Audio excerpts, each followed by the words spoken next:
Golden Spiral Media presents The Blacklist Exposed.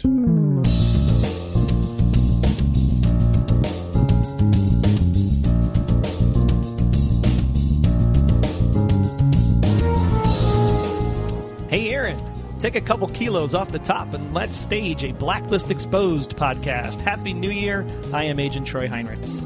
And I am Agent Aaron Peterson. I'm still recovering from Aram, making my eyes rain. Thanks for joining us this week as we discuss number 24 on the Blacklist, The Director, Part 1, which aired January 7th, 2015. It was written by Daniel Cerrone and directed by Mary Lambert. And if you don't know who Mary Lambert is, she directed Pet Sematary. Yep, I knew that off the top of my head. Hello, Hollywood. Show notes and other intel for this episode of The Blacklist Exposed can be found at theblacklistexposed.com. Well, Troy, the winter hiatus is over. Blacklist is back. We're 1 year closer to 2017. So what did you think of the show's return? I think it was a good start for the calendar year. I still think this would have been really good as the fall finale. I think it really would have bridged it much better because we kind of left everything kind of hanging and wondering what's going to happen with the director next and to come back to the next episode. The way it aired, I think, is good too. I think it gives us a little bit of a pause to see how Aram's going to shift and then how Samar shifted a little bit. So I'm okay with the way they split it. I'm going to disagree with you because I prefer it done this way. I liked the cliffhanger where we end with Liz getting caught. I like that better. So, Yeah. I know a lot of people are actually saying the same thing you just said, that this would have been a better fall finale, or that wasn't this is alluded to as the original fall finale, right? Some people thought that, or is that the case? I don't know. I think it would have been if the Heroes hadn't had the 2-hour premiere, because then he would have had to film that 9-week period, but yeah, we had 8 the first season too, so I guess it's fine. Or, I'm not the first season, but the second season, because we ended on number 8 with the Decemberist and a little explosion inside the box. It's not fine. It was great. I love this episode. It was a great episode. I had a lot of fun. I really was impressed with a lot of the acting throughout here. There's several characters that I've been wishing there was a little bit more to do, I think. Especially Harold, and we'll get there directly, but Harold, I thought Amir has already been acting pretty solid throughout the season, but some characters that I thought hadn't been given enough material, Tom, Ryan Eggold definitely, and Harold Cooper didn't have much to do this season, and I think there's a lot in this episode for everybody, and I really thought, other than Dembe, I felt bad for Dembe, but I got a feeling we're going to see a little bit more from him next week. I think we still got a lot from Dembe. Again, he's a guy who doesn't say a lot, but says a lot at the same time. When he had that confrontation at the end of the episode, I thought for sure, is he going to stay to his game and not actually kill him or reach out to do anything to him? And he just looked at him and said, you'll get your own. I was really just hoping he'd just beat him to death right there. Just rip off his arm and just beat him to death. It'd be out of character from the Mamasa Cartel episode. It'd still be funny, and that's really what I'm going for. Beat him to death with his own arm in the cell. I think that would have been hilarious. Yeah, rip his arms off like a Wookiee. Exactly. Who else likes seeing the director's name on the chopping block, huh? It was nice. Because when you see his name, it's only a matter of time before he gone. Assuming. I'm just making an assumption. We've got a part 2 coming, and it's still called The Director, so yeah, I'm making a big assumption. Yeah, they could throw him in a hole somewhere, and then comes back in season 10. What? Stop it. Well, before we get into the show this week, we wanted to let you know that Wednesday, January 13th, 2016, is called Podcast Fan Day. This is a chance for podcasters like Aaron and I to meet you, the fans, face-to-face, sort of. So at 10 Eastern, 7 Pacific in the States, we will be jumping into a virtual video chat room to hang out with all of you and finally actually meet some of you face-to-face. We're going to actually have the details at theblacklistexposed.com. That's our website. Go there and find the Podcast Fan Day post. And basically, in order to join in, you just need a Twitter account and either the Blab app, that's B-L-A-B, the Blab app for iOS, or if you're on a desktop or notebook computer, just make sure you got a microphone and a video camera, and we'll have all of the details over there at theblacklistexposed.com podcast Fan Day post. And we really want you to come because there's rumor, we got some news that we might have some cast members stopping by. It's going to be fun. Yeah, and I'm just as surprised as you guys because Troy just told me yesterday. So, yay! I got stuff going on Wednesday. Yeah.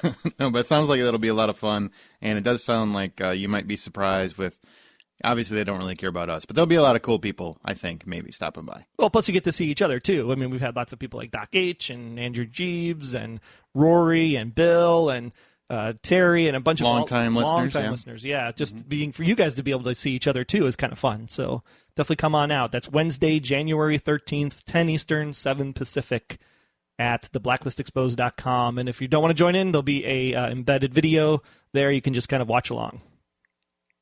And stare at us in amazement and know why we're on the radio. Exactly right.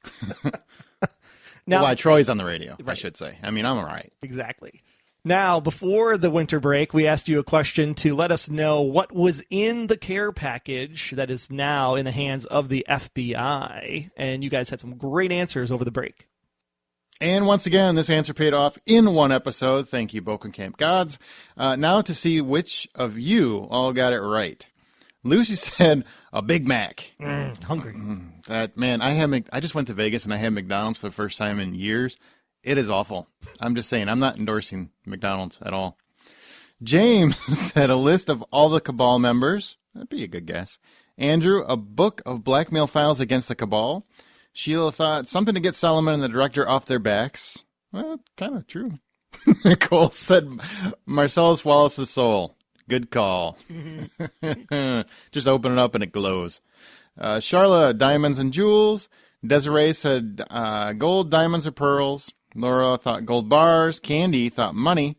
Wilma and Judy and Terry, Chip, Sherry, and Britta said the treasury plates before they saw the episode. So congratulations, you guys got it correct. A lot of people answered it after the fact. That does not count. Got to do it before the episode. So yeah, if you can change your timestamp, make it look like you answered it before, then we're good. But if you answered it after, it's kind of, I mean, I did think it was going to be treasury plates, though. I think I did say that at some point. Yeah, we'll have to go back and check the tape. No, I'm pretty sure. Just take my word for it. I'm just that smart. So thanks again for everybody for answering this week. We got another good one because we want to know, what will Venezuela's role be? Yeah, it's going to be interesting to see how that comes into play. Good to see. I always forget that guy's name because he's like, that guy, he's in everything, right? Yeah, he is in everything. Yeah. Ugly Betty's dad is how I always remember him. Ugly Betty's dad. That's really his name, huh? Exactly. His name is Tony Plana. I hope I'm saying that right. My wife's Hispanic. You'd think I'd have accents down, and I don't. So we'll just say Plana. There you go. All right. Well, with that, everyone take a deep breath of fresh air and relax as we discuss this week's case profile.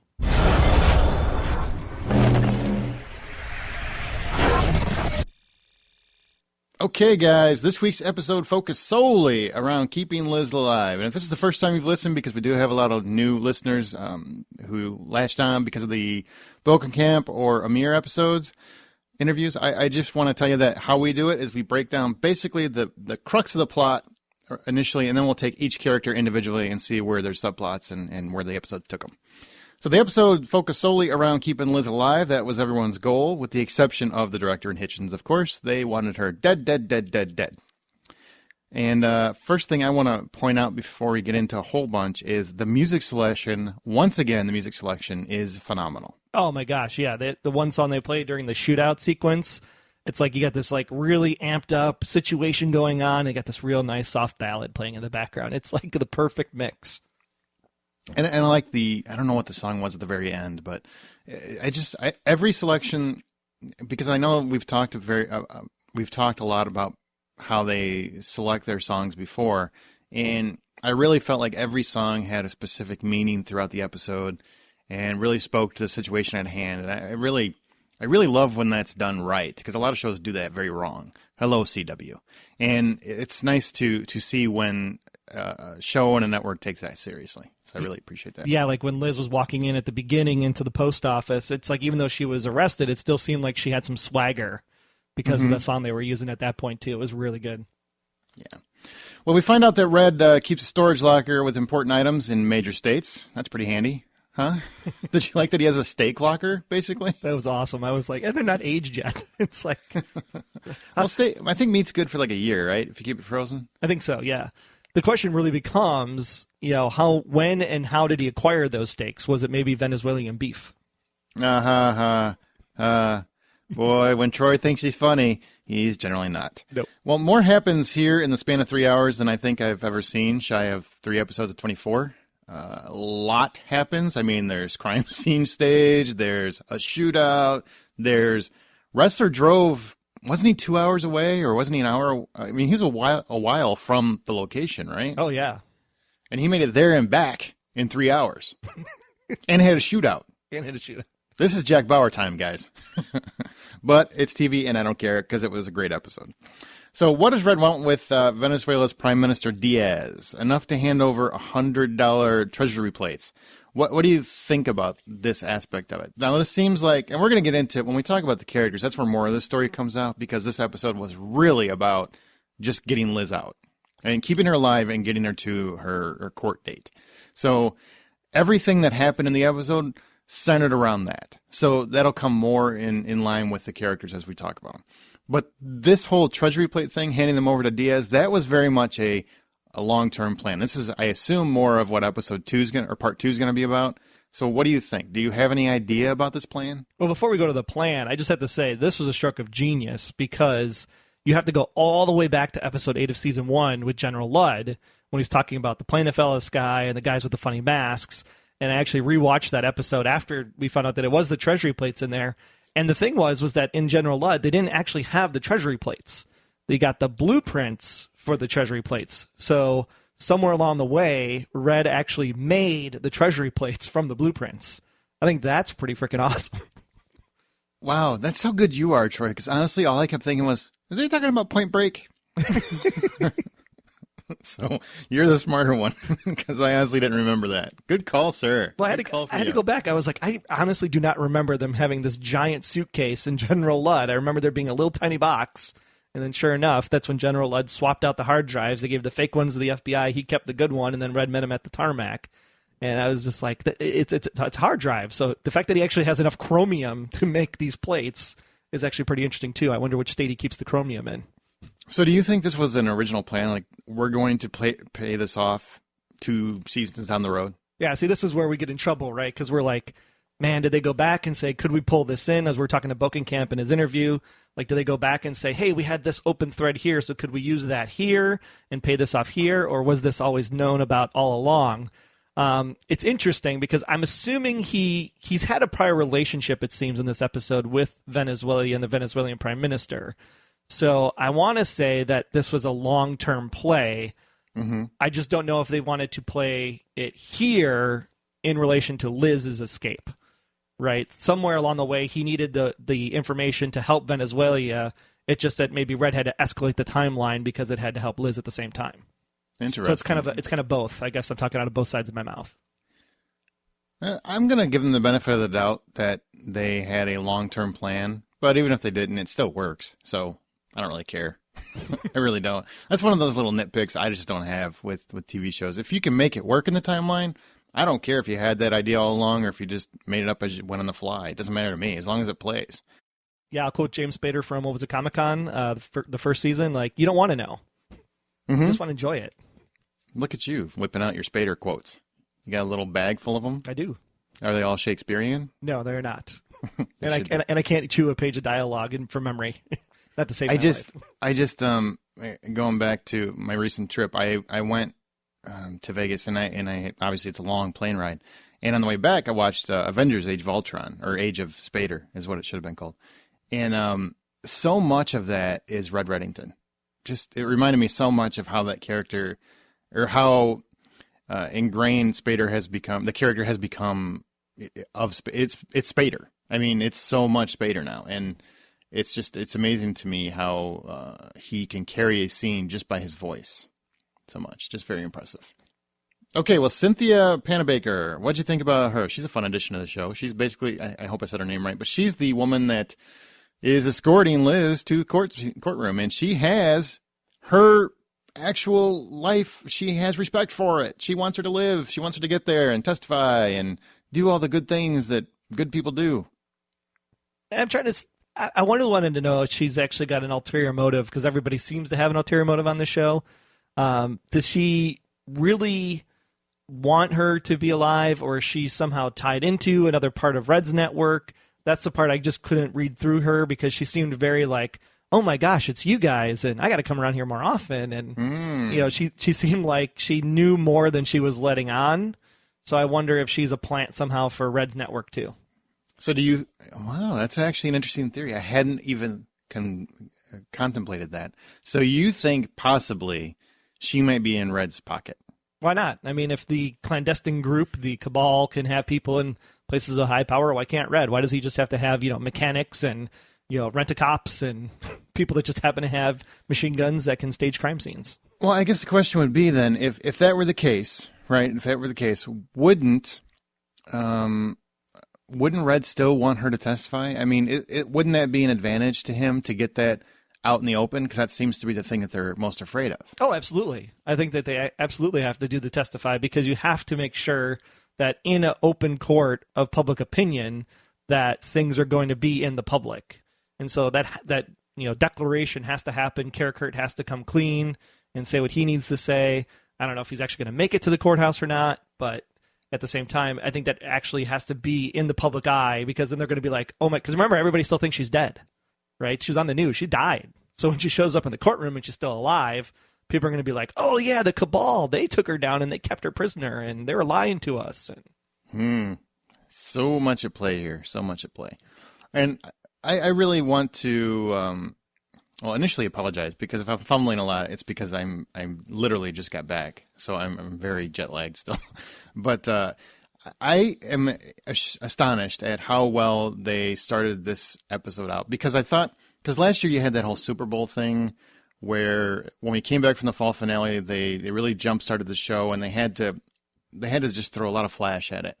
And I think this time, I actually like this opening to the is it spring, I guess? the final whatever episodes. I like this one better than last year's, because it wasn't so bombastic and over the top and everything else. It was very subdued and to the point. That it's not an action episode. There's one action scene, and it's very mild, and like you said, the music really downplays that aspect of it.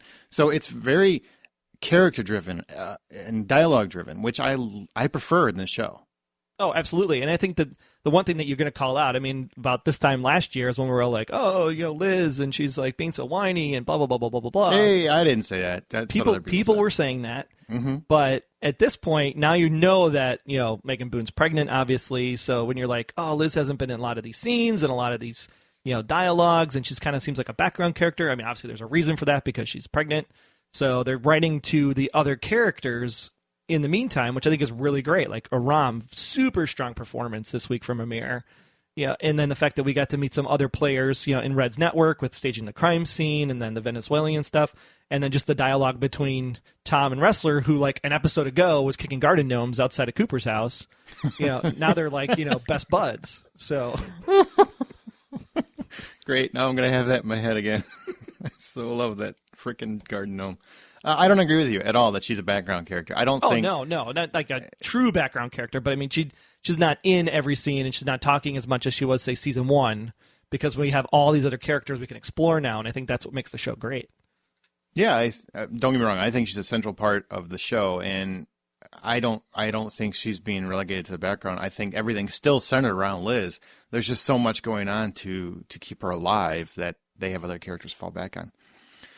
And we end the episode heading into a closed hearing with Judge Trotter. Theoretically, if Troy's theory is correct, then maybe this is a breakout. We don't know. Either way, I think this episode ends with the director's life hanging in the balance. I would agree. Yeah, you dumb. Then say he's actually going to die, but it's going to be hanging in the balance. I think he's going to die. You want to take a vote on it? Let's take a vote. Let's call it this week. What do you think? Next week, is the director going to live or die? And you're dying, you're on Team Aaron, and if you're put in a hole somewhere to suffer for the rest of his life, then you're Team Troy. Mm-hmm. Okay. Hashtag Team Aaron, hashtag Team Troy. I think he's dead. I think he might even get a bullet in the head. I don't know. And I think Hitchens might do it. Maybe Solomon will do it. Maybe. Oh, God, I love that guy. All right, let's go to characters. Speaking of... Solomon will kill them both. That'd be awesome. No, you got to have one of them's going to stick around. One of them's going to stick around. Because Hitchens... Even though Wrestler knows now that she is in the Cabal somehow, he can't prove it. Like, Tommy Markin's not enough to prove it. And that's a much harder thing. Now, the director, I mean, everything he does is nefarious, and I think there's probably some proof at this point. And I think the Cabal's ready to cut him loose, so I could see him biting a bullet.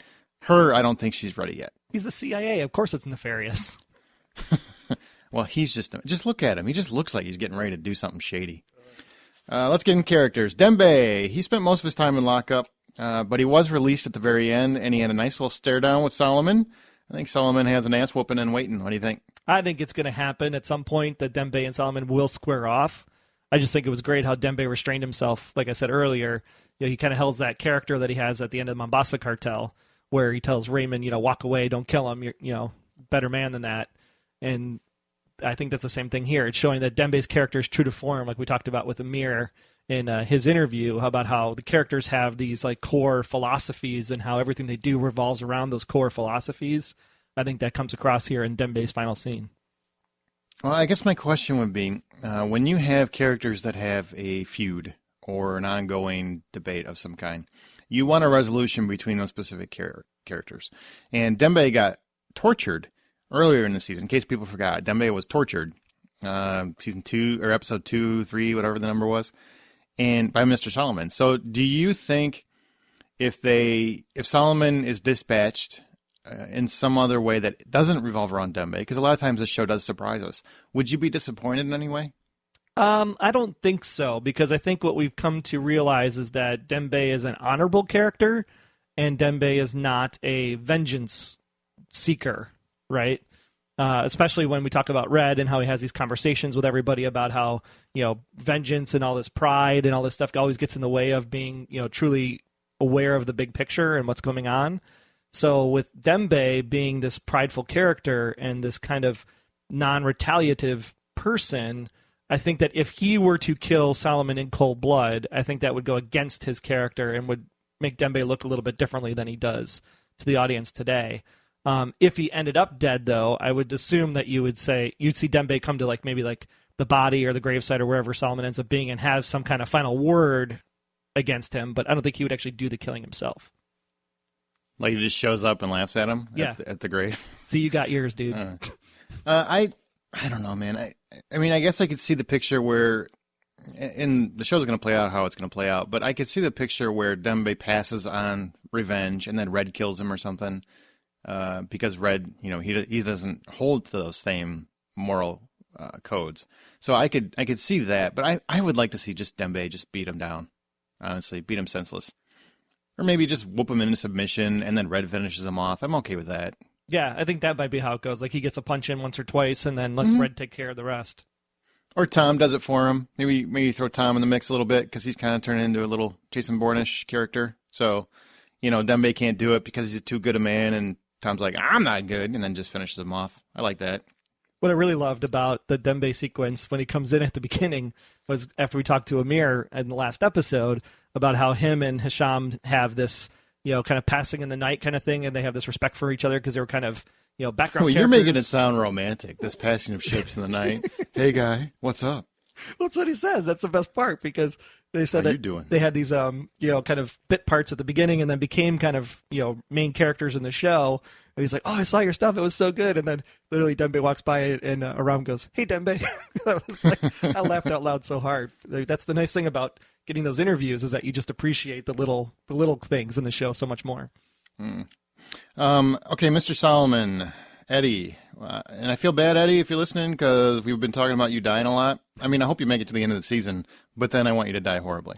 So he led a siege, and that was his basic use this week, is he led the assault on the cabin, got himself took, and made sure to throw out a few great lines like, I don't care about your friends, and I hate this country. That one made me laugh out loud. Do you think there's more coming from Mr. Solomon in the upcoming episodes? I mean, he's been arrested. He's in jail. He's obviously alluded to the fact that he can get out pretty easy. But I don't know how far that's going to go because, the director, I think, is going to be an issue. That's going to have to be dealt with, my opinion, in the next episode. And I kind of wonder where that will take Solomon from there. I love the character. So for me, this is kind of like the Peter Stormare thing in season 2, where it's like you meet Berlin and you're like, gosh, he's so good. And then 8 episodes in, he's gone. Mm-hmm. So at the same time, it's like Solomon serves a purpose, and he's got this relationship with the director, and you don't know what his allegiances are for the rest of the cabal and who he's connected with. So it'd be interesting to find out if the director goes down, does Solomon go down? Or if the director goes down, does Solomon continue? Because I really, really love Eddie Gathegi in this role. I mean, it's just so good. He's standing out there with the gun, and I think I tweeted out on the West Coast feed. It's like, doesn't Eddie look, sexy with that, with the rifle, packing heat? And then, like, the shooting starts happening, and he gets blood splattered on him, and he just kind of stands there, like, very, very astute, and wipes the blood off of his face. Yeah, he has some great character tics. Oh, yeah. Like, some great mannerisms, and yes, absolutely, he's a great asset to the show. So I don't want him to go yet. If he has to go, I understand, and it's this thing where it's like everybody's expendable at this point. You never know who's going to be around around the corner. So you think who should stick around, but I really like Solomon to stick around for a while. I think he's a good bad guy. I do, but the rest of the season, and then you can dispatch him at the end, because I have noticed the show is very, very good and very solid at casting bad guys.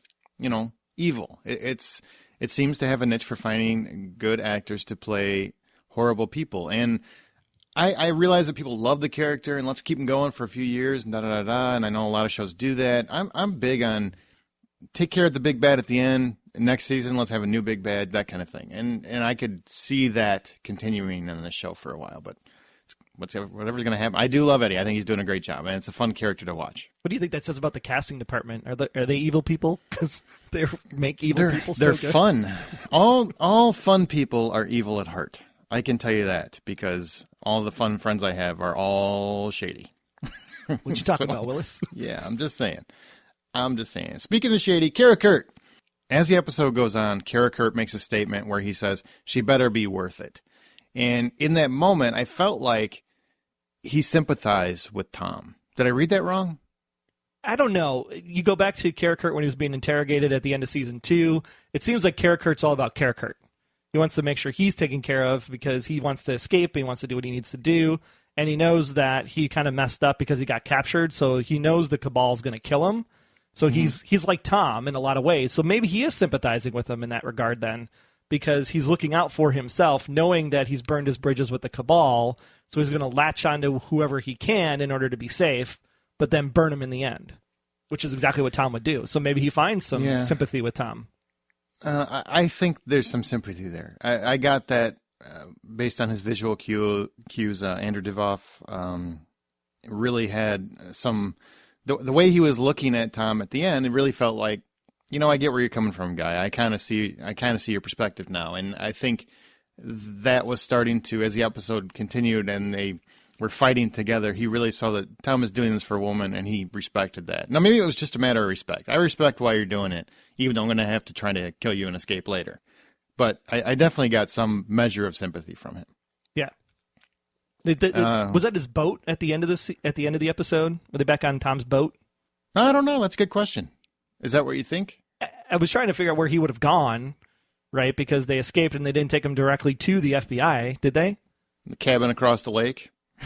Like they're still in the same spot, just different cabin. Exactly. Nobody will look here now. I don't know. That's a good question. We'll find out, I bet you, in the next episode. I'll bet you. All right, Samar. Man. Now, remember the last time we saw Samar? She got canned. She got fired. She got let go. And so she's in the wind and ends up working with Red. Now, I want to ask you, Troy, am I wrong, or did she smile more in this episode than in the entirety of the entire series so far? I was trying to figure out if that was like supposed to be there, or if she was just having so much fun working with Spader. I couldn't tell. She looked like she was in positively a joyous mood. Yeah, like glowing almost. Like, thank God I'm out of that place. I can get back to doing real work with real people that I respect. I think she loves being on that side of the badge. What do you think? I think so, too. Yeah, and she's a damn good photographer. She took some great shots. And she was sitting there listening to Red stories, and we didn't get a classic Liz eye roll from her. She's like, ooh, tell me more. I know. She was just into it. She's like, what? That's got to be true and fascinating, and I adore you, and I want to make out. Did that take you out of it at all? Were you looking at it as, she's Samar smiling at Red and enjoying herself, or do you think it was really Mojan actually like, hey, I'm really enjoying hanging out with you and working the scene with you? I absolutely loved it because you don't get to see her smile. She got a very pretty smile. And I liked that she got to show a softer side, because every time she was in the post office, she's so serious, like the whole time. And I kept saying, loosen up. I mean, have some fun. I mean, she would here and there with Aram, but really not much. And this whole episode, she just looked like she was having fun. I think she likes being the bad guy. Yeah. I loved it. Well, she goes off to collect El Dorado, which is the fantasy of boundless wealth that she stole from the FBI. That's the plates, the treasury plates. And as Rustler no doubt learned, Samar is great at faking things like a crime scene. Did that surprise you that's how they got the plates back? What was really interesting about this was the fact that they explained, and I think this is one of the things that's really good because, when they picked up the plates at the end of the Kings of the Highway, the fact that they had to explain that we're in West Virginia and there isn't a field office, so they have to take it to Pittsburgh because it's the closest one, that they have this FBI transport. Because when the FBI was there last time, I just assumed it was the FBI going back to D.C., right? It was like part of the task force. So the fact that they actually set up this entire scenario and the scenario is actually plausible, I think that's really interesting that they actually thought that through and then said, and here's how we're going to get it back by having this, stage crime scene. So I handed to the writers to actually come up with something that was plausible and not something that most TV shows would be like, yeah, whatever, we'll just kind of make it work. Okay, well, you and I are probably going to disagree on that one because I'll call this disbelief television. I don't think they had any of the time necessary to make this all work, but I didn't care because it was really well thought out and I thought it was a fun little twist to how I expected it to play out. I expected like this huge hijacking to go down. Where you've got like a Fast and Furious, maybe Vin Diesel shows up, they use a bunch of cars and force the other car off the shoulder and steal the plates back. This was actually a much smarter approach. I don't believe they had any of the time necessary. I think it's very convenient that they had a box full of cocaine handy, but whatever works, man. I think it was great. I mean, Red's little stashes across the states, that's probably the unbelievable part of it, because he has got a lot of stuff in West. Who's going to store stuff in West? Maybe that's why he stored in West Virginia, right? Because there's not much there except for football and coal mining. But well, I mean, he said he's got stuff in plenty of states, so it just happened to be handy and within a few hours' drive, thankfully. But, if you can get from D.C. to the cabin in 20 minutes, then it's going to take 6 hours to get from West Virginia to Pittsburgh. It's just one of those things where you just got to suspend disbelief. It's just like, I get it. Okay, it's a little ridiculous, but it's fun and it works. So, and really, I think Samar sold that scene. If you don't buy her, it's kind of hard to buy into that scene. But it definitely played out for me. I've been standing out here since 6 a.m. in the sun, and I haven't eaten anything. Definitely paid off. Awesome. But I do like, now do you like seeing Samar as part of Red's group now? I mean, she's basically part of the gang. She's on the other side of the law now. I would much rather have her be on Red's side. I think it's much more fun. I was nervous. I was nervous at first, like when she was like relegated to just be this photographer and he's kind of keeping her at bay. I was like, no, she's got to be in the mix. And then when she was in the mix, I was like, yes, that's exactly what I want. All right, well, that's about enough with Samar this week. I think we got a lot more fun to come from her involvement with Red's group in the future. We'll find out more next week. Laurel Hitchens. Oh, Tommy Markin, that went against you, huh? And apparently paid off for us yet again. I didn't think Tommy Markin would come back so soon. I love how they drop in these like little tiny things, and it's like, yeah, this won't mean anything. Just gloss over it, and then boom, there it is, and it's like, oh, that's awesome. It only means something to Wrestler. So again, does that actually help him prove that Revan was killed by Hitchens? It doesn't help him prove it. No, there's no proof from that, but it helps him know it. And as soon as he realized it, I hope he realized what a dum-dum he was, because you just basically put a giant target on all your friends' backs. How'd they find us? Let's not talk about it right now. Let's just kill these guys. That was so funny. So funny. And the one thing, whenever they talk about Reverend Wright, I think they're saying Reverend Wright. So all I keep thinking is Run DMC. I don't know why. It's like, what? Reverend Wright? No, Reverend. Oh, somebody should have caught that. And maybe space out the name a little bit more, guys. I mean, Revan? Right. Because I really did keep thinking Reverend. Yeah. So I'm glad Tommy Markin paid off. Now, Hitchens, now that she's exposed to some degree, my personal feeling is that she's going to be a major player going down the rest of the season. What do you think? Do you think she's going to stick around, or when the director's dispatched, however he goes, if he goes, is she going to go with him? Well, we always thought that the director initially was probably more prominent in the cabal, but this episode clearly made it seem like Laurel was in the driver's seat, like one step above the director, because she was like, this plan isn't going to work, and you were supposed to take care of this, and she seemed like the one in charge.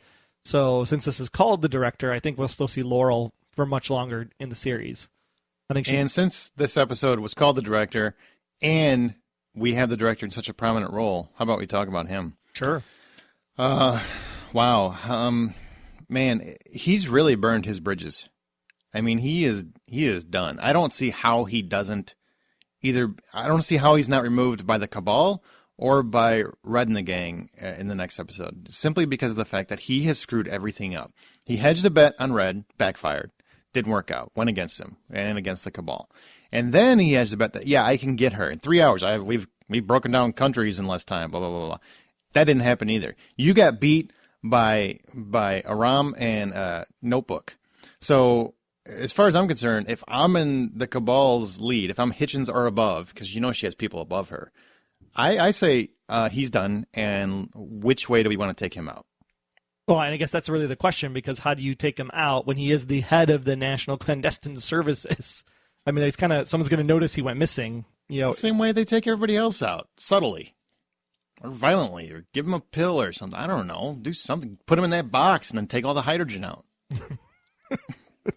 I mean, he's exposed now. He's a liability now. There's no way he makes it to the end of the next episode. He was a liability when the whole Red thing went south, too. We thought Solomon was going to take him out at the beginning of the season. Right, but now he is a liability who has backfired twice. He backfired on his bet with Red, basically, bet on Red. And he also just backfired on this because they counted on him to solve this problem, and it didn't happen. It just didn't happen. He had every opportunity to kill Liz, and it didn't happen. Right. And honestly, they should have, I would think, if I'm the cabal, if I'm nefarious, right? And I realize, hey, he's got her in a box. Hydrogen is being sucked out. She's almost dead. She seems dead. I delay opening that box until I'm sure she's dead. I would. Right? And then they don't do that. So, I mean, it's time to kill the director now. Right. And technically he backfired 3 times, because he backfired with Red, he backfired with Liz in the Fulcrum, and taking her out when they had the chance, and then backfired by not keeping her, in his custody for the 3 hours. Right. He is not getting Employee of the Month. No. He's not doing it. He has failed miserably. But David Strahan, he's just so good at this role. And if he is gone, it really will be a bummer, because I love seeing him square off against Red. Much like Alan Alda, he adds a lot to the show, and you really never know what direction he's coming from. And that is a lot to deliver in the show, and it really helps the show as it goes. So I'm really going to miss him if he is gone. But he threw Wright's death in Wrestler's face. I mean, he literally just threw it subtly, like, hey, have you seen her? I haven't seen her. What's up with her? What's up, guy? Where's she at? The deliveries are just so spot on. I think everybody's just chewing their words and their scenes just so well, just to deliver it completely deadpan. I mean, it that has to come off that way, or it just doesn't work. And I think everybody's just doing such a fantastic job acting this stuff out. It's fabulous to watch. I like when he speaks as the audience, when he's talking to Liz, and he makes that little allusion to, did you ever find out your connection to him? That's sad. What a horrible way to go out. And then he used the specific line, his prima ballerina. I mean, that's something people are going to club onto, and they're going to be like, oh, yeah, was she the ballerina? Mm-hmm. Because she always said that Red always came to watch the ballerina, the play, the ballet. Was Liz actually that ballerina, or was that her daughter? Because we always assumed it was Red's daughter.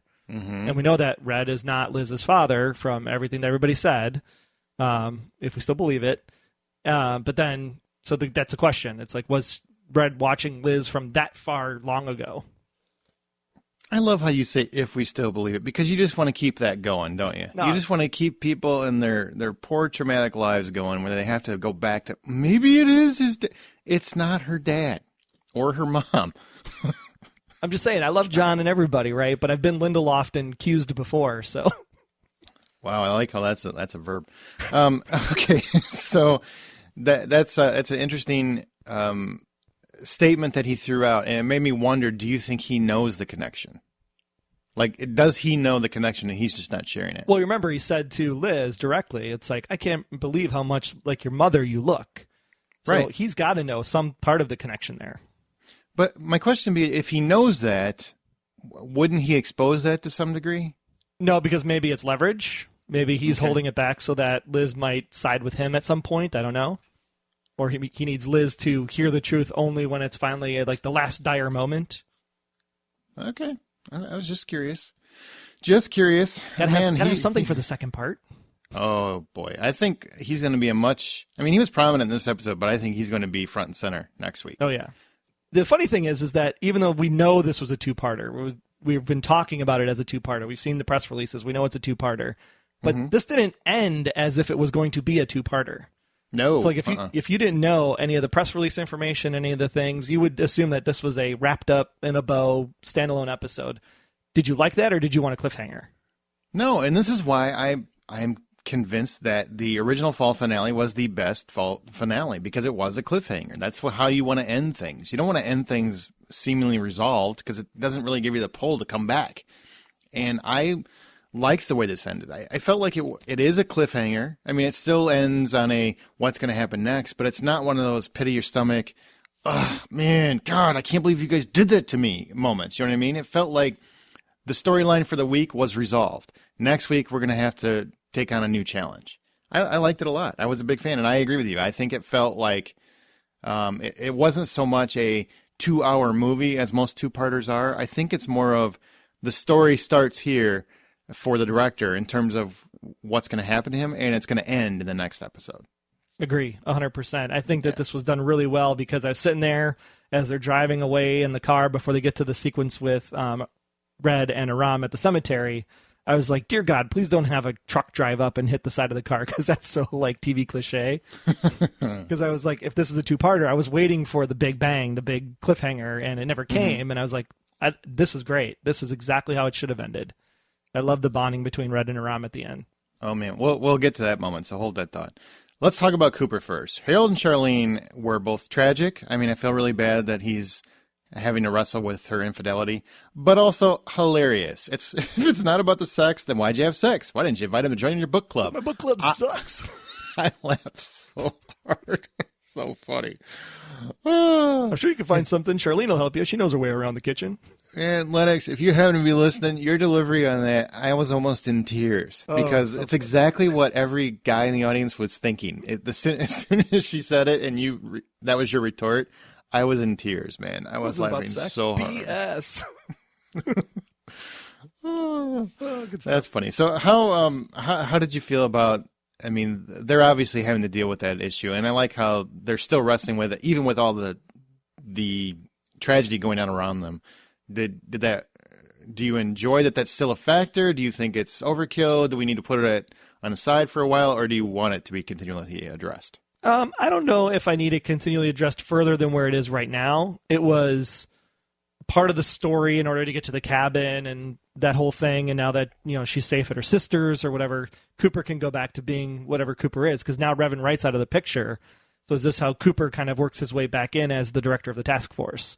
Is something that I've been kind of playing in the back of my mind. Although I do kind of like Cooper on the outside too. He's kind of cool and fun. This is the most fun I've seen him in a long time. I know. So good. But at the same time, it's like, gosh, it's like his relationship with Charlene is so much about the character too. Like, she did this because he was always gone. He's always at the office. He's always doing whatever. And if you get to the point where Revan's out, so maybe he gets the opportunity to come back to the task force, does that add character building for him? Because now he has to decide, do I go back to the task force or do I fix my marriage? Can you do both? Do you think you can do both? That's a good question. I think they obviously love each other. They do. Otherwise, he would have been like, I'm done with you, and drop her in the lake or something, Just leave her at the cabin. See what happens to you. Good luck. Cut her chest open with Tom's bean can. Wow. Go easy, man. Yeah. So I definitely want to see where they go from here. The one thing that I loved about this entire gunfight is, as this cabin is being completely destroyed, I'm like, serves you right, neighbor. what I love about the gunfight specifically is then how as the cabin's like obliterated, right? Yeah. And somehow they managed to not only survive, but they were able to survive and put on the body armor of the people that they killed earlier in order to lay on the floor and take out the bad guys when they came in. I was like, it happens. How do you get dressed with all that gunfire going on and ceiling fans falling on you and light fixtures falling on you? Because when you're as good as character, you can figure it out. Right. Don't ask stupid questions. This is still TV. As much as we want it to be real life, it's still TV. Come on. You got to give them some benefit of the doubt. That's why they played the slow song, so time would drag out so they had enough time to change. It slows time down. If you put on a melody that's a little bit more of a ballad, right. You got more time to put on the dead guy's clothes. Yep. Okay, fair enough. I want to go back once again. I love that the neighbor's cabin is completely destroyed. It's great. Ha, ha, ha. Okay, well, and also Cooper did come back to save the day, which obviously we love. Now, I don't know, is Charlene still in the car, or do you think he just dropped her off at the bus stop, or what? It's a good question, because then after he saves the day, then there's a scene where he's actually dropping her off at her sister's, and then he drives away. So I'm assuming Charlene's still in the car. Okay. Like he just left her. Trust me, I'll be back, probably.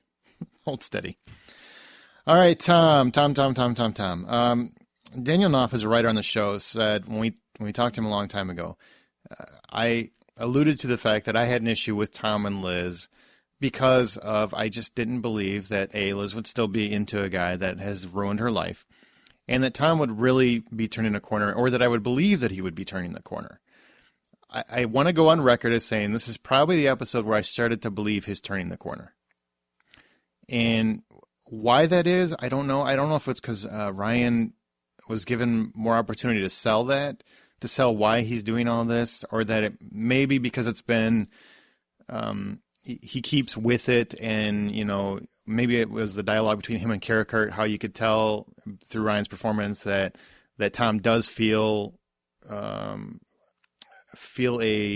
responsibility to protect Liz. And so I am starting to believe that turn of events, that, okay, maybe I can understand.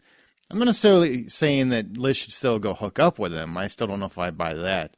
But I do buy that Tom definitely wants to do this, even though it goes against everything that he did in the first season. And I'll tell you exactly where that switch happens. It's when he's sitting there talking to Wrestler, and even though he knows that Wrestler outed him, and he could basically be like, "You're an idiot, I can take you out now," he still coaches him, talks about principles are a bitch, talks about the fact that, they shares the story about his dad, and then just as he's about ready to kill Solomon, right, Wrestler, gun pointed at his head, Tom actually cares about Wrestler's principles, even though he said principles are a bitch. He said, you don't want to do this. Remember your dad. Everything your dad fought for and died for, this is how you pay for that. And the fact that he cares about Wrestler enough to say that shows that if he can care about somebody he absolutely hates, then he absolutely cares about Liz, and he wants to be redeemed in her eyes so that she can come back and be part of his life. I don't think that was the moment for me. I honestly think it was the closing shot. I think Tom's closing shot, where he's on the boat. We think it's the boat, whatever it is, with Carricart, and Carricart makes a statement that she got away, and he just gives that real sly smile that makes him feel like it was worth it. I don't know. I think that's probably the moment for me. I read that differently. I read that as, "Yep, that's my girl. That's my." No, Liz. I read that as it was worth it. She's alive. She survived. We did it. That kind of thing, and that's what I got out of it. And it was just, I don't know. It was just a really nice touch, and I'm sure it was scripted, but it was a really nice touch by Ryan, and it really sold me on something that I've been struggling with, and I've talked about this in the show many times. Is that it's been a real struggle for me. Why? If sometimes it felt like Tom is being forced into the situation where he's not really a character that I would buy doing all this stuff to protect Liz, because he was such a sadistic SOB in the first season, you know what I mean? And I'm starting to come around. So well done. And plus that Justice League line, awesome. I love that. You're just a one-man Justice League, aren't you? He just has a lot of quippy one-liners in this episode and many episodes, and he's just becoming such a fun character. I love the fact that he's still using that Boston accent, too. I don't know. When he obviously doesn't need to. Exactly. Like he was like, "Man, I'm starving." It's like he's full method at this point. Exactly. Full method. And then when he comes back out, it's like the comedy routine of like, "Oh, look, beans." Wrestler, this poor guy, huh? Literally the only one following the book, and it keeps closing on his fingers. What do you think about him as he learns that he can't trust pretty much anybody except the bad guys? I think it's good in a sense because it shows that Wrestler wants to do what's right in the law's eyes, right? Mm-hmm. And because of that, realizing that he knows that the law is flawed, right? He has to understand like a moral code at this point, like what is right and what is wrong. And it's not necessarily a man-made law, but it's a principle law. It's a belief law. And as long as he keeps his beliefs, kind of like Dembe in a lot of ways, right? Where, retaliation isn't really the key, but he's going to have to operate a little bit differently as long as he doesn't compromise on his principles. And I think that was really the key of Wrestler's transformation here. It's like, I'm going to get you what I think is the right thing principle-wise, not man-made law-wise. Mm-hmm. Yeah, he's really the character that struggles most because he is the guy that's always trying to do the right thing. And I think Cooper was that character for a while, and then, he unfortunately faltered. And Wrestler continuously tries to do the right thing, and it keeps smacking him in the face. I mean, every time he does the right thing. Maybe the show's telling us that we should just stop trying to do good. Just give in to our basic urges and just do whatever the hell we want to do, because that's really how things are going to happen for the better. He just feels like he's that character that's continuously wrestling with Wrestler. I see what I did there. Didn't even mean to. He's continuously wrestling with the doing the right thing, and if he keeps doing the right thing, it will save Liz. And it just doesn't. Every time he does the right thing, it backfires and something more sadistic happens. I mean, he gets Liz. He thinks that's what he needs to do. And what's it do? It puts her in a situation where she might be killed. He thinks that telling Hitchens where Kurt is doing the right thing, because now we'll be able to get him and it'll save Liz. Worst thing to do, because it basically gets a hit squad sent to him. It just, I feel like by the end of the episode, even though I know he's not going to shoot the guy, honestly, I mean, I think we all knew he wasn't going to shoot him in the head, just murder him in cold blood. By the end of the episode, it does make you wonder if he would. You know what I mean? And that's really what I think they're trying to do, is say, here's a character he's a goody two-shoes. He's Dudley Do-Right. Can we make him see why characters like Cooper would bend the law? Agree. Okay. And also, I do want to mention, I think Diego's hair moved a little in that gunfight. Totally did. Just a little bit. If you look, I mean, you gotta look at the camera. And by the end, even though he still looked very sexified, his hair was a little disheveled. I was very impressed with that. Yep. Doesn't happen very often. Just 2 strands. Liz, I'm glad you have your convictions. I just don't want to die for them. I thought that was a great line. Outside of that, she's the focus of the episode, but you're right. She is very much in the background, not the background, but in the background through much of the episode. She's what everybody's fighting to save. How do you like this episode in terms that she got to basically play Red for an hour, trapped in the box, except she has no witty stories to tell? What I really love, though, is her relationship to the other characters as this went ahead, because right away at the beginning of the episode, she's still trying to plead her case to Wrestler, and Wrestler's not buying it.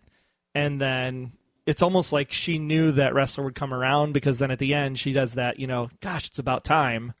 And then she kind of tears up a little bit when Wrestler finally says, I believe you that, you were set up. So I think there's still that little bit of like maybe pinging in her heart for Wrestler a little bit as a partner, not maybe as a relationship. But there's still that bond between the two of them. And I think that was kind of satisfying for her. Like there is a redemption still for her potentially, because if Wrestler can forgive her, then other people will. Because Wrestler's so set on his ways that if he can come around, everybody can come around. And then, of course, the relationship that she has with Aram, tucking him down with the gun and then give him a little kiss on the cheek, even though he got to kiss her on the mouth earlier. Wait, what? Yeah, when he's giving CPR. Oh, like there's a makeout scene? I don't remember that. Good for him. Oh, Amir. Well, I mean, I guess that makes up for the last episode where he found out about Wrestler and Samar. Yep. I do, yeah. That was pretty sweet. Which, again, that was really interesting, because you would assume, here Wrestler has gone to Hitchens and basically blabbed and then came back and said, dude, I just messed up. And the two of them are still working together. So the fact that they can get Aram was able to get over that for this episode for Liz again shows that Aram's character is still intact. We can work together, but I might not like you outside the office. They had that nice little bro touch too, where he touched him on the shoulder. Yeah. I thought for sure he's like when he grabbed him, I was like, oh, is he going to say like, dude, don't touch me? Like, yeah, I was I thought Megan did a great job because she doesn't have a lot of dialogue, but she still had to do a lot of acting. I thought she had a pretty strong performance for not having much to do. She made it worthwhile. Yeah, her suffocation acting is great. No, but she did good. And apparently there's a big debate on the internet about which is better, Megan as a brunette or as a blonde. I didn't know that, but everywhere I go, I keep seeing threads on this, and I'm like, brunette, ultimately, but who cares? I'm going to say like the lighter brown, maybe like a dishwater blonde or strawberry brunette kind of. I'm like, these are the debates we're having, people. Come on. I don't care what color her hair is. All I care about is that she's going to get out alive. And she is. And that in real life, that her pregnancy is safe because she's got to do a lot of flopping around, apparently. Yeah. Falling down on the ground. Be careful. Passing out. Be careful. And I do think they've answered the question. I don't think the pregnancy is going to be written into the show. I hope not. Can we put that to rest? Well, no, I know we both hope that, but it really seems like they're holding to that. So, I mean, you can shoot around it. Believe it or not, you can shoot around a pregnancy. It happens all the time in television. Yep. All right, I think we're going to have a lot more to do with Liz next week. But this week, really, ultimately, the entire episode, even though we still have Red to talk about, I would say this is a Ram's episode. Do you agree or disagree? Oh, it absolutely 100% is. And I want to call out Amir for not telling us that this was going to be so prominent when he was on last episode. Oh, he said there's some stuff coming up. So, I mean, he alluded to it. He just didn't give it away. Yeah, but this was the Aram show. I mean, this was fantastic. Yeah, get the man a cape. He's my hero. I mean, gosh, he's like screaming at the camera like, this is on record. You all see this. And then can we talk about his performance? I mean, what did you think about, because in television you've got overactors, you've got melodramatic actors, you've got people that just go by the script and don't really add anything to it. I think he ran the gamut on emotions this episode. Oh, absolutely. I mean, he was at the point of, he was the nerdy geeky guy. He's running around. Let me see what I can do from my terminal. And then he's like freaking out. And he's like, I think that if you're kind of one of those tech people, and I don't want to stereotype anybody because I consider myself one of them. So I guess I can say that out loud. Mm-hmm. But it's like, if you're at the point where you're like, I am just so frazzled and I don't know what to do, like your raw emotion comes out at that point, which is why he's screaming at the camera, why he's weeping at the side of the box. And then why he would be driven to a point potentially, not saying that I would pull a gun. Maybe I would, I don't know. But driven to that point of being able, this is my last resort because I believe so fully in this that I would go over this edge. I think it was just perfectly played and written so well. Yeah, and I really want to commend Amir's performance here, like I said, throughout the episode, especially when he begs to save Liz. I mean, I was really moved by that. And one of the moments, everybody's talking about that moment where he's begging to save her life and he's in the moment with Red at the end. But my favorite moment is honestly where he has the gun on the director because he's so scared in that moment and he's still resilient. He's strong. He's holding to what he believes will save Liz's life. But you can tell how petrified he is. Like this isn't him. He's not doing what is natural. He's not like wrestler. I mean, he's not like holding the gun steady, not worried, not afraid of what's going to happen. He's scared for his own life. Mm-hmm. And that comes through in his performance, which I think is very, very hard to do. And I haven't seen it done very well, very often, which is probably why it impressed me so much. I'm going to back it up even further. What impressed me was the fact that we can still see how much he cares for Agent Navabi, because this is the tech guy. The tech guy knows you don't use passwords that are easily identifiable. And if anybody knew that he had any kind of infatuation, Navabi would be the first thing you would choose. So I don't know why nobody chose to try Navabi in the code from the director's side of the part, because maybe they're just not so bright. But at the same time, the fact that it is Navabi and he just found out that she slept with Wrestler, that he still cares for her and that he would think about her first in this situation rather than something else that would really protect Liz, like a 20 character with 3 numbers and 3 characters and capitals and smalls and all that jazz. I think that was really interesting that that's the first person he thought of when he needed to change the code. I'll be honest. I actually thought it would be something to do with Samara. Not quite so blatantly, but I'm like Navabi hashtag. Yeah, or like her favorite color or something that they ate at, a restaurant or something the last night before, but not her actual name. So, or maybe Navabi plus wrestler equals hashtag, something like that. Yeah. Hashtag sad Aram. Like, just make that a whole thing. No, but I was very, very impressed with Amir's performance. He broke my ice sculpture of a heart by the end. Or instead of a handprint, he reprogrammed the handprint to be an emoji enterer, and you had to draw the emoji in order to put the code in. I don't even know what you just said, but it confused me, and I don't like it. I don't like when I feel stupid. Stop it. So Aram really got his moment. I think he cemented himself, the character cemented himself in his role as a big portion of the Ocean's 11 here that we got going on, because it feels like we got a big heist coming up. And the reason for that is because Red at the end of the episode says, "Now gather your team. We're taking down the Cabal." So it really feels like a little bit of Ocean's 11 is coming. Yeah, gather your team. Mm-hmm. Like, not gather the team, gather your team. He's like, Aram, you just stepped up. You're now like the leader, because you're that awesome in my eyes. Absolutely, and he is that awesome. And I have to say that scene was. I'm sure we're going to talk about it here with the graveyard scene, but that scene alone I thought was done so well, because when he gets there and you see the open grave, you're like, man, Red and Aram have this like relationship, and there's no way Red's going to take him out. But you could still think that, like Mr. Gray, when he put the bag over Mr. Gray's head, that at that point, Newton Phillips, if everybody wanted the real name, that he could have killed him, because he did let Liz out of the box and put her life in jeopardy. Even though he came back and put the gun at gunpoint at the director and try to stop him, but he did give in. So you're like, there's a small doubt in your back of your mind going, is he going to kill Aram because he let her out of the box? I get where you're coming from, and that's probably why some of us thought it was possible. I never thought it was possible, honestly. I didn't think I totally thought it was there was a small moment where it was like, would they actually do this? And I didn't think they would, but I get why the setup would bleed that way. Why you would think that it would happen. I didn't feel that way at all, but I did.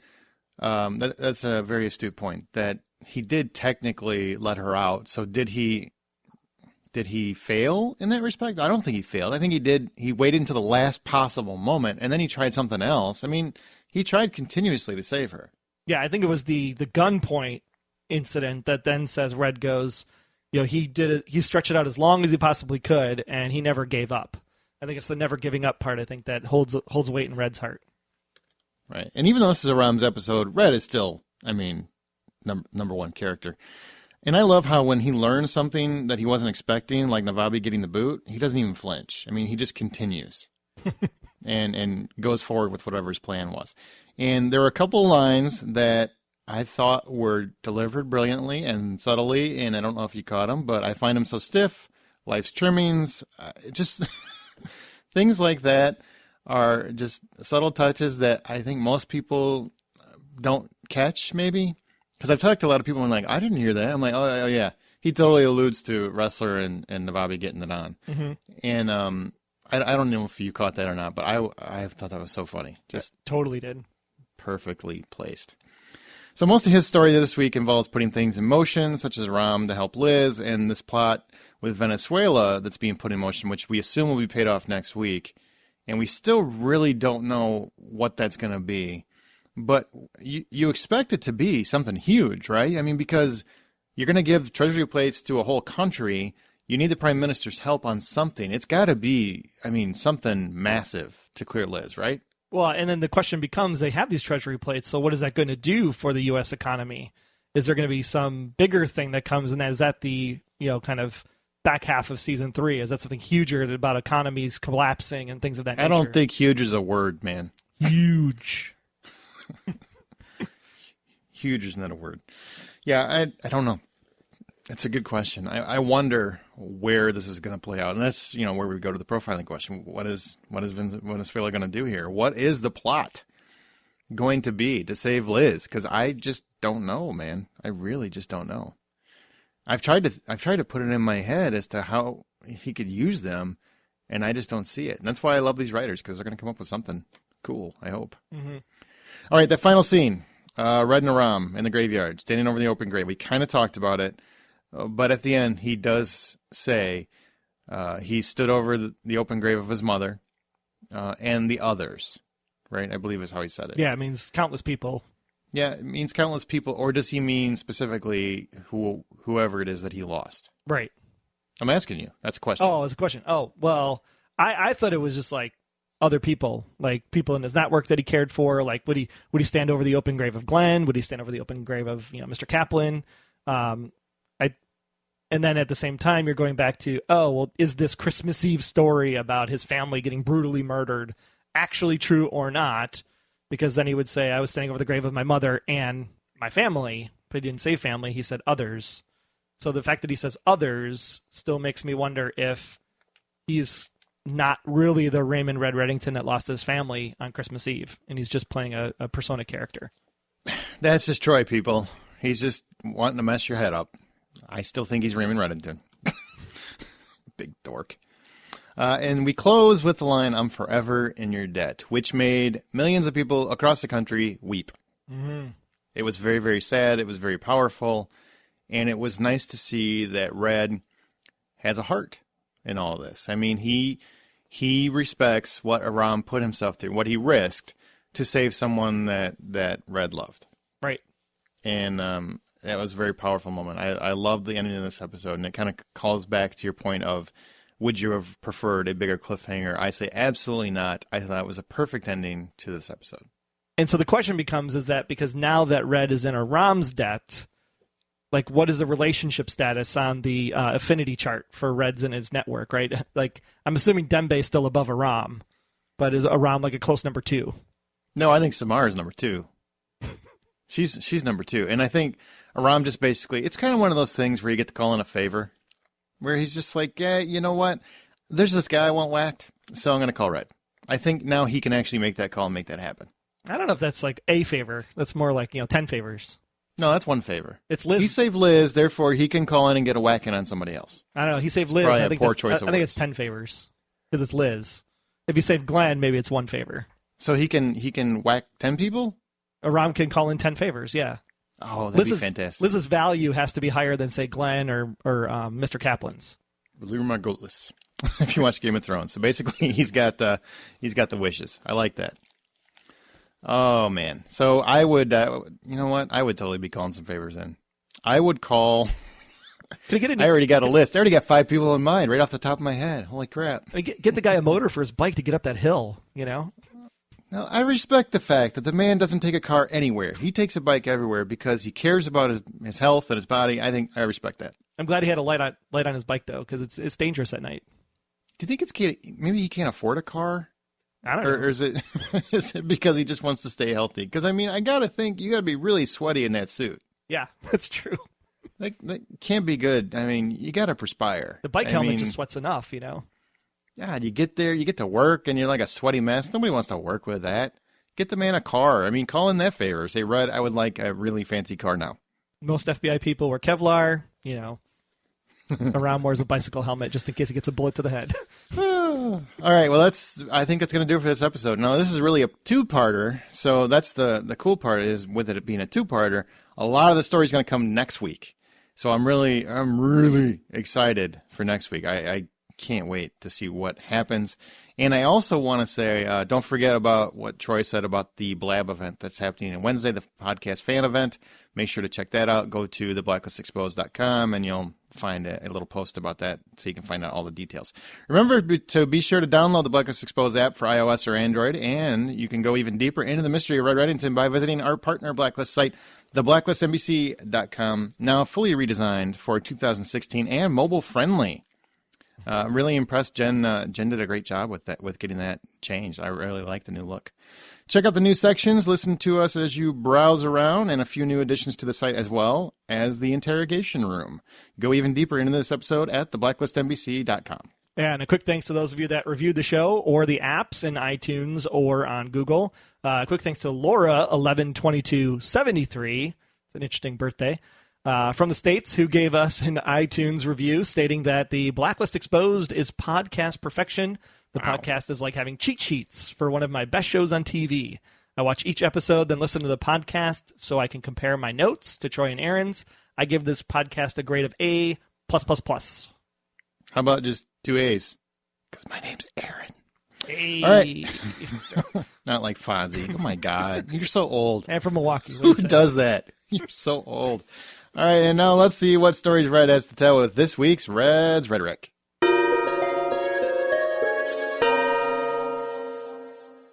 Red's Rhetoric is back, and of course, Jilly's little encounter was our winner from the last time before the winter hiatus.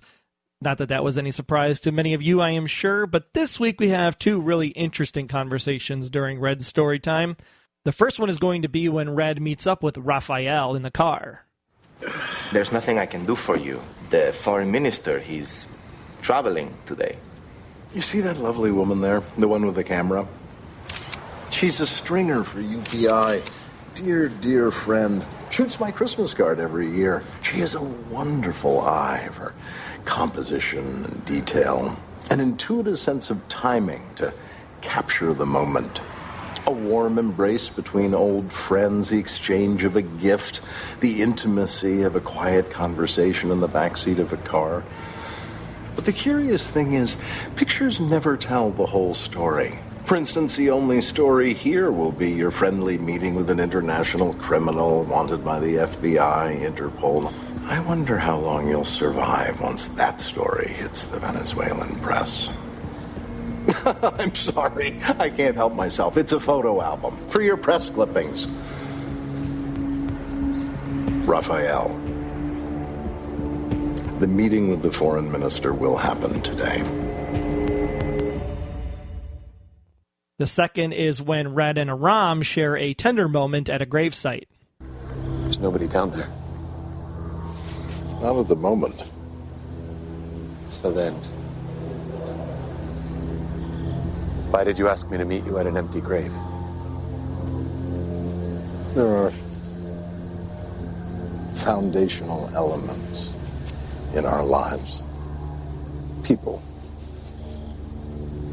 that form the brick and mortar of who we are. People that are so deeply embedded, we take their existence for granted until suddenly they're not there and we collapse into rubble. I've stood over the open grave of someone I've loved too often. Once for my mother, and then the others. I needed to recall this feeling because I'd be staring at another body right now if not for you, Aram. It wasn't weakness that prevented you from watching your friend die today. It was hope. And thank heavens you were in a hopeful mood. You saved Elizabeth. I'm forever in your debt. Which one of these is your favorite this week? Make sure you vote in our Twitter polls at the Blacklist GSM on Twitter or sound off in the Facebook groups. Vote with the hashtag #RedPhoto if you believe that pictures never tell the whole story, or vote Red Debt if you do not want to stand over an open grave of one of your loved ones. Hey, this is Amir. I play Aram on The Blacklist, and you are listening to The Blacklist Exposed. Now, who else, when I said Red's Rhetoric, thought Red Robin? All right, now let's go to this week's Special Agent Intel. Love the strawberry lemonades. Oh, I've never had them. Are they delicious? They're very delicious. Here are what some of our listeners thought on this episode. Doc H is up first. He writes, in reference to the director, part 1, I have lots of great input. Wow, you're getting bold right off the bat. He's sure that he has great input, but don't know where to start. So I will be brief-ish, as I am sure every other podcast fan here has the bases covered about the winter return of the Blacklist. First, I'm a guy. Good for you. And I have to admit, I don't mind just a teeny bit of foreplay. But dang, they got right to business after a modest hiatus, and I liked it. Second, the soundtrack music was about as good as they have done before. It's good to see a show that doesn't mind dropping the cash it needs on the music copyrights they require to tell a specific tale they want to tell. Well done. And third, there's more, sorry. Third, it was so nice to see all of the good guys grow up here while all of the bad guys get knocked down one or more notches in the process. Invested viewers were rewarded handsomely for their hiatus patience. Why don't you take the rest of them? Because I got to get a drink. All right, sounds good. Fourthly, in my mind's eye, I saw a complete episode, not a part 1 teaser of a 2-part Formula myth arc, and definitely not a cliffhanger in the traditional sense. It was complete as presented. This must be what they mean when they say about drug dealers, the first sample is free, so yes, I want more. Mm-hmm. This has to be the best episode this season for me, and it would surely rank it in the top 3 for all 3 seasons, and higher maybe after Deeper Thought.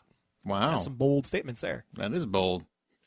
Fifthly, the best of the best scenes among awesome after awesome scene. The graveyard, the open pit, the intimidated techie, and the eternal thanks of one Raymond Reddington. Not a dry eye in this house after that cathartic revelation. And finally, somebody's stock just climbed as high as China's stock plummeted to a low this week.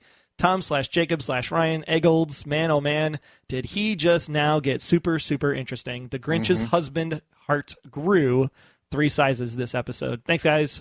Doc H. I gotta agree with you. We got a message from our old friend Rory. Hey, Troy. Hey, Aaron. Finally, Rory has come back. I missed you guys. What a way to come back off break. I thought it was such a powerful episode. We got a lot of little nuggets. We finally get to see his plan, Red's plan, coming together. I think next week is going to be amazing. We get all the characters in one room together. What a setup. Bye, director. It was nice knowing you. Mr. Solomon, see you on the other side. I just wish it was Dembe who takes you out. Tom and Wrestler getting along? What's up with that? Tommy Markin, you knew that would come back. The director dropping the ballerina comment. Powerful stuff. I look forward to next week. I can't wait to hear the episode, guys. So happy to be back. Thanks so much for sending that in. Good to hear from you, Rory. Hope everything is going well for you. Donde49 dropped a note, comments on the director part 1. Number 1, the Tommy Markham thing may have been a little cheesy, but it was earned, in his opinion. Number 2, I think we got insight into Red's psyche in this episode. He certainly could have been murderously mad at Wrestler, and especially Aram for their actions in Season 3, Episode 8. After all, we know he has a temper, but there were no real sign of it here. There was no real sign of it here. So it looks like he saves his temper for very specific instances. Something other than simply someone opposing him or not acceding to his wishes. My best guess is that as a result of these events, Red will get a lot more help from Wrestler and Aram in the future, but also that he will recognize they have limits. Number 3, the episode is one of the best they have done to date, and I am really looking forward to next week. Speculation on the rest of the season. Oh, he's making predictions here. You ready for this? Sure. Number 1, with Samar out of the post office and Dembe out of the slamma, I can see Liz now paired with Samar rather than Red at times once Liz gets free and is hopefully cleared. That's pretty, I can see that. Oh, she gets cleared. Wouldn't she go back to work at the post office? I don't think she'll be that cleared, man. Okay. Can you ever really get that cleared to get back to work at the post office? I don't know. I don't know. We'll find out. Number 2, I am pretty sure Cooper is the only person who can definitively tie Liz to the AG shooting. I would not be surprised if his memory gets cloudy. He does have a fake glioblastoma in there, so yeah, you could play that card. Best regards, Dondi49. That's interesting. I don't know about the Cooper prediction. I don't think he would get cloudy, but I don't know. They might clear because he is a terrorist. Is it okay to shoot a completely unarmed guy if they're a terrorist? I don't know what the rules are there. I mean, was there anybody that really knows that she shot the AG? I mean, did Cooper... Cooper was standing right there. Well, yeah, but did Cooper tell him that she shot him? I don't remember if he told them or not, but I don't know. If he hasn't testified, I mean, I guess that could change. Maybe his memory is a little cloudy. I don't remember if she shot him. Weren't you standing right there? I was looking the other way. I was looking around the room. There's stuff going on, earwigs and whatnot. There was somebody standing on the ready whole carpet. Right. And finally, Andrew. This is from Andrew. This episode is the best episode yet. I love it. Man, there's a lot of people saying that. People love this episode, which is good. When you're coming back trying to start the back half of the season, you want people jazzed. You want them energized. This episode is the best episode yet. I love the Tom and Wrestler bonding, especially now that it seems Wrestler's gotten the stick out of his butt. I'm glad he is teamed up with Tom and the Coopers. Hey, that sounds like a great idea for the newest sitcom. I think it was. Wasn't it like Hanging with the Coopers? Yeah, it's Hanging with the Coopers, yep. I also loved Red and Samar and his men staging a crime scene since Samar has a little extra time on her hands and a background in undercover work. The contents of the package, as only Red could describe it, El Dorado. I thought El Dorado was a pair of blackmail files on the members of the Cabal, not the plates of the new $100 bill that Red swiped from General Lud in Season 1. Once again, I'm the only idiot that didn't remember that. I don't know how you couldn't. Shame on me. The plane and the scary masks and revolution people. Because, Troy, not all of us rewatched the entire frickin' 2 seasons before Season 3 started, okay? Some of us had other shows to watch. Oh, see, when he said when this plane fell from the sky, I was like, General Lud. I don't have that kind of memory, man. It was such a great I episode. remember what you tell me to remember. That's how you this don't remember works. the dad and his son were playing football and the thing, and then the plane starts falling from the sky, and the dad looks up and he's like, "Holy crap!" Look, literally, at this literally point, the plane's I am pooper was just falling. going to tell you that I do remember it, even if I don't remember it, just so I don't seem as stupid as I feel. Okay? Jackass. All right, I never anticipated the director, when he could not gain access to the box, decided to pump nitrogen inside. Was it nitrogen or hydrogen? I thought it was hydrogen. It was nitrogen. All right. Well, then I feel dumb twice this episode. Thank you all. Hey, you were in Vegas. You were breathing all that pre-made oxygen and hydrogen that they pump into the You casinos. ain't kidding. Decided to pump nitrogen inside in order to get Aram to open the box, nor Aram pulling a gun on the director. Hello, Cynthia Panabaker, with orders from Reverend Wright, to safely transfer Elizabeth Keene to the courthouse for her trial. Wonders where exactly they're taking that young lady. I wonder if Panabaker and the DNA are part of Red's team, and I wonder what Red is getting in exchange for the $100 bill plates. I am the only one that doesn't think that she's part of Red's team. God. Maybe there are people that actually work for the government, you know. I swear it. That are good, nobody honest works people. for the government. They work for the people. There you go. I see what you did there. Here's a return of the Blacklist, and cannot wait for more episodes to come. Your listener from Canada, Andrew. Nice. Thank you, Andrew. I definitely agree with everything you guys said. There's a lot of good in this episode, a lot of great as well. And man, I was blown away by the performances this week. I honestly was. Yeah, it was really good. I think that for coming back, the difference between this and Luther Braxton was like, again, Luther Braxton had to be bold because of the Super Bowl exit. Mm-hmm. But then part 2 of Luther Braxton was really, really good. That was the memory sequence and hanging Luther Braxton in the director's office, and the first time Red and the director sat across from each other. So I think that part 2 of this is going to be even bigger. I think it's going to be of that Luther Braxton part 2 caliber, if not more. There you go. And I remember that very clearly. So I wonder if maybe my memory is jogged. No, I do. I do remember that. And I think it's because the first season, you did this podcast somewhere else with somebody else. And the second season is when I came on, and that's when I started having to pay so much attention to all the details. Oh, okay. So let's just go with that. I'm not stupid. I just, I didn't really get paid for all my astuteness until second season. So And you didn't I'm still waiting for the check. And you too, didn't do by your the way. season 1 rewatch like you were supposed to, but that's okay. I did not. Man, there's so much TV. It's hard for me to block out a time to rewatch 44 episodes of great. I love the television. I love it. But I do have other stuff I got to watch too, I'm not like Troy. I can't just spend how many days? How long did that take you to watch the first 2 seasons? 44 days. You watched an episode a day? Episode a day while I was on my bike, 44 minutes in the morning. Get my That's exercise. actually, you know what? Before season 4 starts, I will do that with all 3 seasons. How's that? As long as they're on Netflix. There you go. Fair enough? Fair enough. Okay, so there you go. That's going to conclude this episode. Be sure to follow us on Twitter this season at the Blacklist GSM, where we live tweet during the East Coast feed. We weren't able to do it this past week because I was in Vegas. I was in Vegas, baby. And Troy was actually, you were at a Vegas show. I was at an Elvis tribute from Elvis Enterprises, and it was actually quite decent for the King's birthday. That's a whole lot of Elvis. It was. Because we both had Elvis in our world at that point. And Vegas has too much Elvis. And we use the show's hashtag, The Blacklist. We also have a Facebook group. Just search for The Blacklist Exposed and join us for the fun. Intel from you is what we want. We have a few ways you can get that into the agency. You can interact with us on Tumblr, Instagram, or visit theblacklistexposed.com, which is where you want to go if you'd like to leave us a message or use your smartphone. And you can use a send voicemail button right from there. And don't forget to also go to the App Store, download Blab for iOS if you want to take part in Wednesday night or have your video camera, webcam, and microphone ready. Again, that's blab.im if you want to get signed up ahead of time. That would be awesome. Does that mean I have to comb my hair? Maybe. Because I'm going to be in video. Just wear a fedora. Oh, man, I wonder if I got a fedora. I got to find one. All right, you can also subscribe to the podcast in iTunes and leave us a review or listen from the website if you're really on the go. Make sure you download our app for the iOS and Android, powered by Spreaker. You can also find all the intel and analysis about this episode for the director part 1 by visiting theblacklistexposed.com. That is theblacklistexposed.com. Big thanks for listening. Don't forget to answer our profiling question of the week. What will Venezuela's role be? And don't forget, Wednesday night, January 13th, 7 p.m. Pacific. Again, go to theblacklistexposed.com and find the post for the Podcast Fan Appreciation Day, and you'll get the information there, and we'll see you next week. Until next time, I'm Agent Troy Heinritz. That's at Troy Heinritz on Twitter. And if you want to learn more about me, just visit, about.me/Troy Heinritz. And I'm Agent Aaron Peterson. You can hear me talking about movies and TV on the Hollywood Outsider podcast, as well as Remake This Movie Right. We are available at thehollywoodoutsiders.com or on Twitter at H_outsider. Be sure to subscribe, download the app, submit your feedback, but most importantly, keep yourself off of the Blacklist.